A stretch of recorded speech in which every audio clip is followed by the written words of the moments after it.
You're watching Fugitive Red Eye, and welcome to another anime review.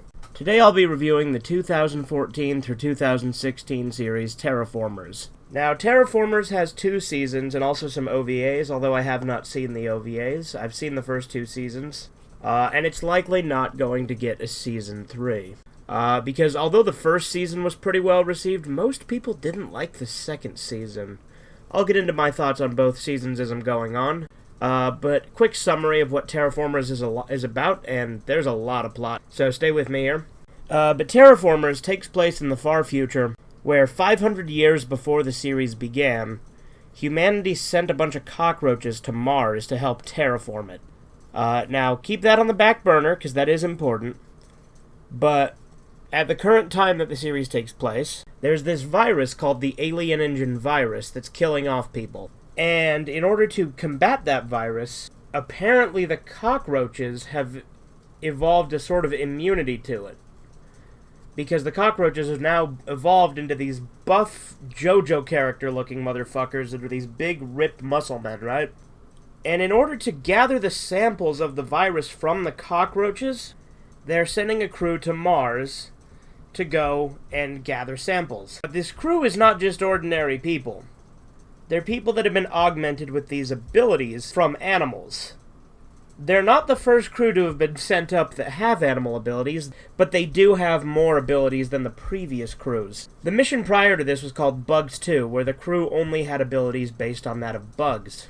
This new one, the abilities come from bugs, animals, plants, even bacteria. There's all sorts of shit. However, some of the characters have been born with these abilities. For instance, the character of Akari has an ability that is sort of like, I guess rage is what it is, because they never really elaborate on it. But then he's also got the silk bagworm moth, or whatever you call it. He's got that as his base. And then there's the other girl, Michelle, who was born with the Paraponera, or bullet ant, abilities. So I know, that's a lot to take in. There's a lot of shit that went into this. It's a lot of crazy shit mashed together. There's also some human conflict in Season 2, we'll get to that in a minute. Basically, they get sent to Mars, and the first season takes place solely on the first day. The first 13 episodes, Season 1, is all just the first day that they arrive on Mars. And there will be spoilers in this review, so you have been warned. A lot of people die in Season 1, and it's pretty brutal, too. So each member of the crew is assigned a Mars ranking from 1 to 100, basically to say how viable they are in defeating the TerraFormars, as well as their likelihood for survival and a few other factors. The number 2 guy is a character named Adolf Reinhardt. He dies in Season 1, and in all honesty, I was a little disappointed in that. Adolf Reinhardt is a really cool character. He has potential to be my favorite character, although I don't know, I think I like Asimov quite a bit, the crab guy. I like him a lot. I don't know, there's a lot of interesting characters. This series doesn't really seem to have a main character. Some people could make arguments for Akari, but Akari's not even the main character in the manga. The guy from Bugs 2 is, who's the captain, the Hornet. And, I mean, granted, I guess you could argue Akari's the main character of the Annex 1 arc, which is the one that the anime starts with. The manga actually started with Bugs 2, and then went to Annex 1. But the captain from Annex 1 was originally one of the crew of Bugs 2. I don't think they ever really elaborated on that in the anime. If they did, I must have missed it. I found this out through Wikipedia, and the fact that the live-action movie is based on Bugs 2, and the captain's still in it, so I also can't remember his name. I simply refer to him as the captain, even though I know that's not his name, and he wasn't the captain during Bugs 2. But anyway, during this whole ordeal, they discover that the cockroaches have actually killed a lot of the Bugs 2 people and stolen their bases. So now they're fighting these cockroaches who have the abilities of the previous crew. And they've also learned how to use technology and things like that. You'll actually find out why in Season 2. Season 1, in a nutshell, is them getting to Mars and the mission becoming a critical failure with a lot of the crew being murdered. So Season 1 came out in 2014, Season 2 came out in 2016. Season 2, which the full title of Season 2 is TerraFormars Revenge, takes place not in just one day, but actually takes place over the course of several days. And Season 2 definitely has a huge shift in tone. Primarily, the plot doesn't become so much about the TerraFormars, although they do come back, and it makes me happy, because I'd be pissed off if they didn't. But the first few episodes of Season 2 are about the human conflict, because it turns out the Chinese team that were sent to Mars have betrayed the rest of them.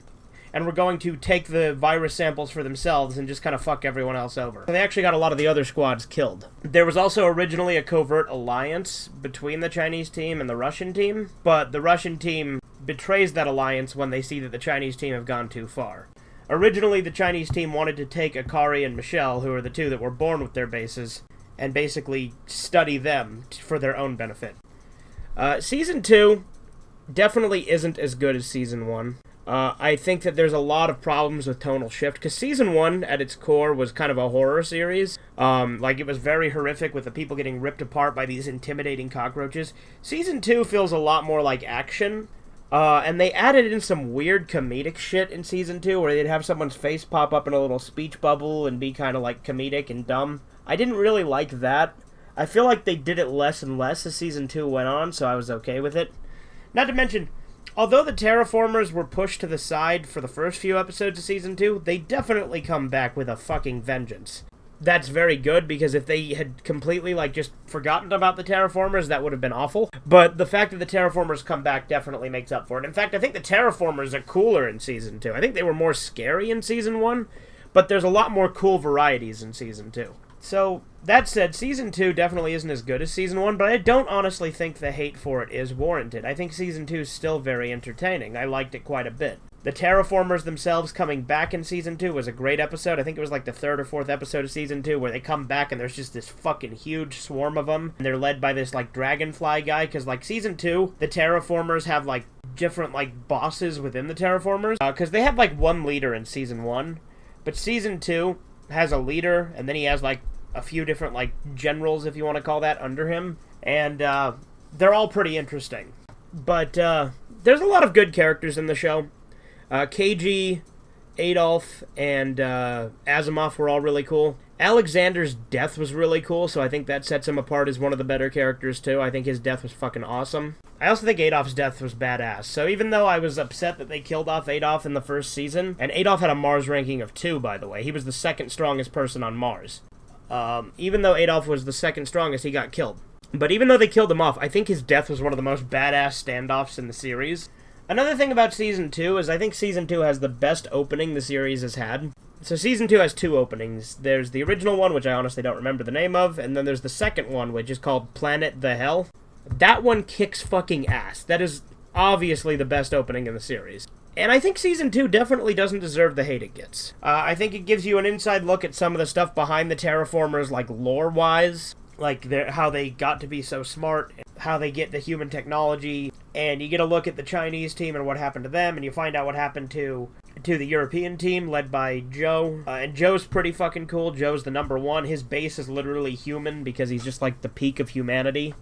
I do think that since there are so many characters, it is definitely difficult to necessarily narrow down, a favorite character, or even, a main character. I think it's definitely difficult to get as attached to some of them, but some of them definitely stand out. Like I said, KG, obviously Akari, Michelle, Adolf, Asimov, Alexander. Those are the ones that tend to stand out the most to me. Also, there's that one girl that has Narwhal Powers trademark, which I don't remember her name, but the fact that she calls her Narwhal Powers made me super happy. Season 2 ends on sort of a cliffhanger. The ending itself is maybe a little bit anticlimactic, because they do kind of get a message out to Earth, but you don't find out, what happens after that. But also, there's a post-credits scene at the end of Season 2, where the TerraFormars are on Earth, and there's no explanation given. Is this happening at the same time? Did they come back with them? Was there a secret thing where the TerraFormars were actually going to Earth while the humans were coming to Mars? These are things that I would like answered, and there is an OVA based on the Earth arc, so I guess I'll give it a try. I've heard not so positive things about the Earth arc from the fan base, but I'm gonna look into it anyway. That said, I think TerraFormars was a solid series. I liked it quite a bit. It's the first anime series that I've sat down and watched the whole thing in months, so I think that that's definitely a good thing, because I haven't really been watching as much anime lately. I did also recently start watching Higurashi New, so I'll probably do a video on that at some point as well. And then obviously I'm watching the rest of Cyber City 080808. I think that TerraFormars is an underrated series, and I'm glad that my friend showed it to me. It was the same friend that got me into Undertale, so I appreciate that. Definitely right up my alley. It's the kind of stuff I like. But yeah, I think TerraFormars is worth checking out. especially the first season, but I also think you should give the second season a try because it's pretty good too. The art style change in the second season is a bit jarring. I'm not the biggest fan of the new art style. Some of the tonal differences are a little bit weird to get used to, but I think overall the action's pretty solid. They did tone down the gore in Season 2, I noticed, because Season 1 was gory as shit. Season 2 really wasn't that gory. But I still think the story's there, and I still think it's entertaining. So I still recommend watching Season 2. And I think the TerraFormars are way fucking cooler in Season 2. Not to mention that fucking opening. Season 2's good, just not as good as Season 1. Anyway, that's all I really have to say about TerraFormars. This has been Fugitive Red Eye. Have a good one. Toodles.